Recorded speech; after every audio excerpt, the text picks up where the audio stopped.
What is up, everybody? Welcome to the next video of the Hobby Boss Hurricane Mach 1. In the previous video, I actually built the artillery one, so we're going to have a nice comparison of the two aircraft.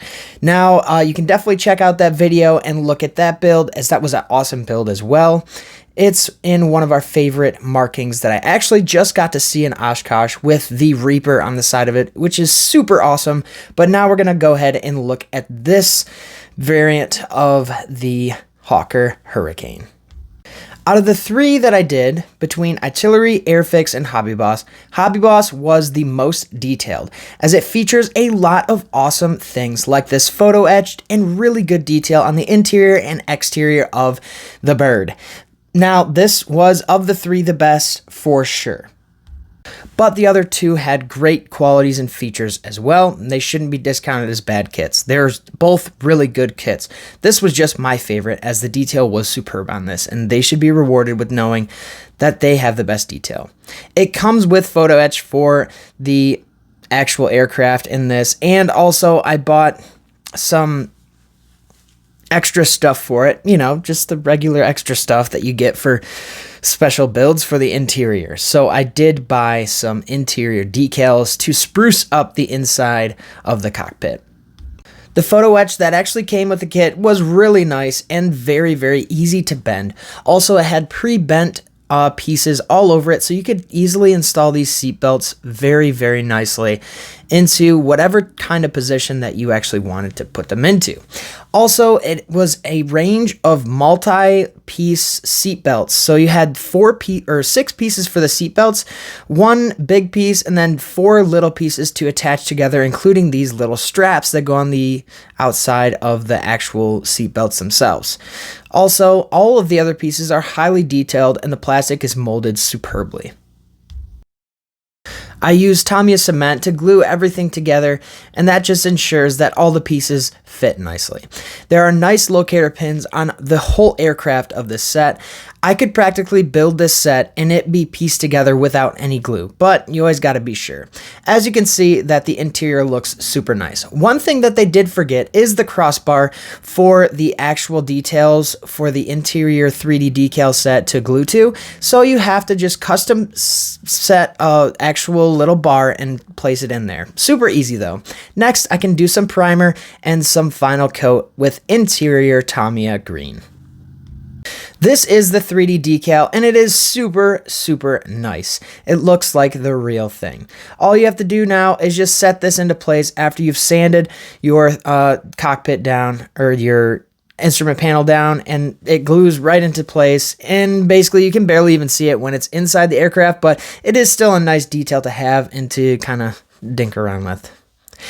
Next, I can install all these other interior decals, and you can see it's pretty much lifelike. It's so cool to have these 3D decals. It's so easy as well, and just so fun to have. Out of the 3 cockpits, just because of the 3D decals, it looks so much better than the others. So definitely recommend getting this. I mean, look at this thing. It's just so cool. With having all these decals, it just makes me feel like I'm actually sitting in a real cockpit, and it's so fun to actually build it and to just kind of pretend like I'm in there and like building my own airplane. I just love this part of the hobby. It's literally my favorite part, and yeah, man, it came out so good. With the crossbars that weren't in there, it really wasn't a big deal. You just cut a piece of sprue, and but the rest of it just looks so realistic and so awesome. You just can't deny that this is the best interior out of all of them. Now, for cross-reference, definitely make sure to check out my other videos on these 2 other birds.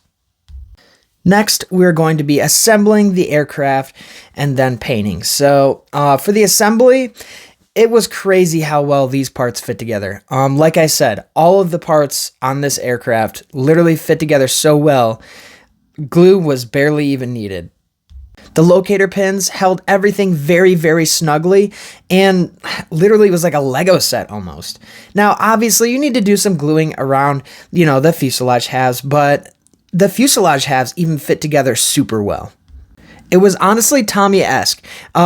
The parts fit together so well, you had to make sure every single piece of the cockpit was in the right position to get it to fit together super well. But the same thing with the wings. Now, this can always be a problem with any of these aircraft in any company, but Hobby Boss did it perfectly. These wings fit on so well. You can see me not even glue a single thing on, and I just click them right into place, and they stay into place. It's nuts. So these panels are actually off so that you can buy an aftermarket set to put some guns in the wing bays. But now let's move on to the landing gear, which they have great locator pins and everything fit together very solidly. Next, I actually bought an aftermarket masking set, and this was a very good purchase, as you can paint the inside and the outside of the canopy.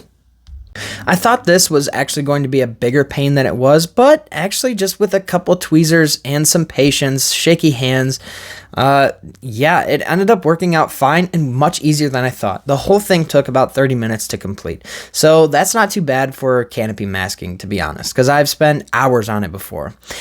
I actually didn't record this because it's super boring, but I pre-coated the whole aircraft black and some primer and stuff, and then pre-shaded all of my panel lines, and then did a thin coat of Tamiya flat black for this half of the wing. The other half was painted in some light gray with some tan added to it, just as a custom mix to make sure the bottom looked pretty nice. But nobody really cares about the bottom, so let's just skip that and go straight to the camouflage.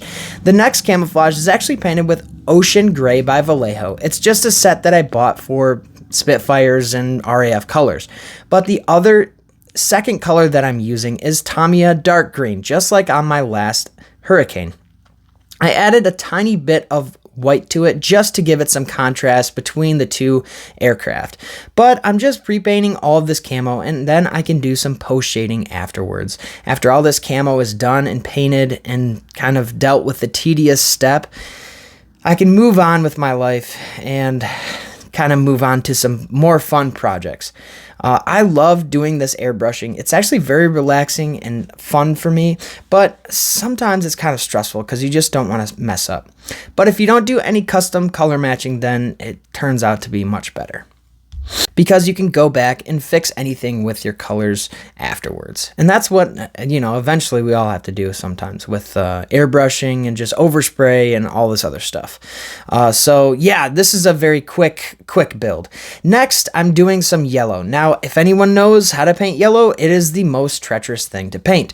So I started with some dark red and moved my way up the ladder to a light pink color. Then I could finally color the final color with some Vallejo yellow.